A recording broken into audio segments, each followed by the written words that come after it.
तैयारी स्टार्ट। पक्षपात रहित और पारदर्शी प्रशासन के साथ साथ मानवाधिकारों के प्रति प्रतिबद्धता ही किसी स्थिर व लोकतांत्रिक देश की नींव रख सकती है। विराम। पड़ोसी बांग्लादेश में स्थिति इसके ठीक विपरीत है। विराम। वहां हिंदुओं के खिलाफ हिंसा और बर्बरता की घटनाएं चरम पर पहुंच गई हैं। विराम। 18 दिन में ही 6 हिंदुओं की हत्या, उनके घरों व प्रतिष्ठानों पर हमले, मंदिरों में तोड़फोड़ और आम नागरिकों को निशाना बनाया जाना इस बात का संकेत है कि वहां अराजकता का माहौल है और कानून व्यवस्था ठप हो गई है। इससे न केवल बांग्लादेश में आंतरिक सुरक्षा पर सवाल खड़े हो गए हैं, बल्कि वहां आने वाले चुनावों की निष्पक्षता को लेकर भी गहरा संदेह पैदा हो गया है। विराम। 13। बांग्लादेश ही नहीं, पड़ोसी देश पाकिस्तान भी राजनीतिक रूप से अस्थिर रहता आया है। विराम। चुनाव लोकतंत्र की आत्मा होते हैं। विराम।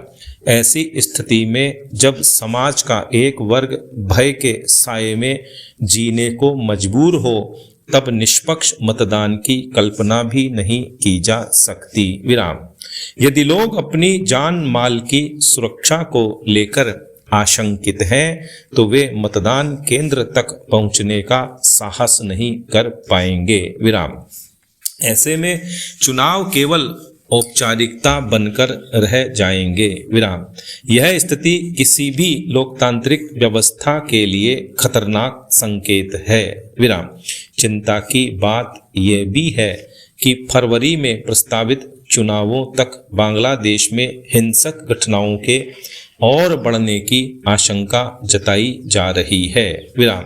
साफ है कि यदि समय रहते प्रभावी कदम नहीं उठाए गए तो यह स्थिति और विस्फोटक हो सकती है। विराम। ऐसे में संयुक्त राष्ट्र, अंतर्राष्ट्रीय एजेंसियों और मानवाधिकार संगठनों की जिम्मेदारी बनती है कि वे समुचित दखल देकर सक्रिय भूमिका निभाएं। विराम।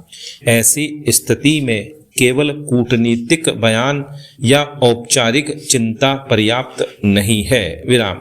जरूरत इस बात की है कि अंतर्राष्ट्रीय पर्यवेक्षकों की देखरेख में वहां चुनाव संपन्न कराए जाएं, ताकि सभी नागरिक भयमुक्त वातावरण में मतदान कर सकें। विराम। इसी से लोकतंत्र पर भरोसा कायम रह सकेगा। विराम। अंतरिम सरकार की प्राथमिक जिम्मेदारी कानून व्यवस्था बहाल करना और दोषियों को सख्त सजा दिलाना होनी चाहिए। विराम। हिंसा के मामलों में निष्पक्ष जांच, जवाबदेही और पीड़ितों को न्याय मिलना अनिवार्य है। विराम। यदि राजनीतिक दबावों या वैचारिक पक्षपात के चलते अपराधियों को संरक्षण मिलता है, तो यह संदेश जाएगा कि कानून कमजोर है और हिंसा को मौन समर्थन प्राप्त है। विराम।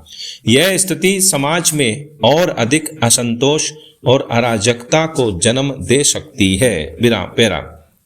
बांग्लादेश को यह समझना होगा कि विविधता उसकी ताकत है, कमजोरी नहीं। विराम। सामाजिक एकजुटता, संवाद और पारस्परिक सम्मान ही लंबे समय तक शांति स्थापित कर सकते हैं। विराम। आज बांग्लादेश एक निर्णायक मोड़ पर खड़ा है। यदि लोकतांत्रिक मूल्यों की रक्षा नहीं की गई तो आने वाली पीढ़ियां इसकी कीमत चुकाएंगी। विराम। पैरा। मौर्य एवं गुप्त वंश का काल प्राकृतिक और सांस्कृतिक समृद्धि के कारण स्वर्ण युग कहलाया। विराम। इस समय भारत वैश्विक व्यापार का प्रमुख केंद्र था। प्राचीन साहित्य में देश की आर्थिक आकर्षण क्षमता व समृद्धि की गौरव गाथाएं भरी पड़ी हैं। विडंबना यह है कि स्वतंत्रता के समय भारत अपनी सबसे कमजोर आर्थिक स्थिति में था। ब्रिटिश औपनिवेशिक शासन और उससे पहले संपदा लोलुप आक्रमणों के बाद देश एक नाजुक कृषि प्रधान और कम विकास दर वाली अर्थव्यवस्था बनकर रह गया था। उस समय भारत की जीडीपी मात्र लगभग 2.5 लाख करोड़ रुपए से कुछ अधिक थी। सदियों के शोषण ने देश को जर्जर कर दिया था, फिर भी राष्ट्र की अंतर्निहित शक्ति ने भारत को पुनः विश्व की सशक्त अर्थव्यवस्थाओं की पंक्ति में ला खड़ा किया। विराम।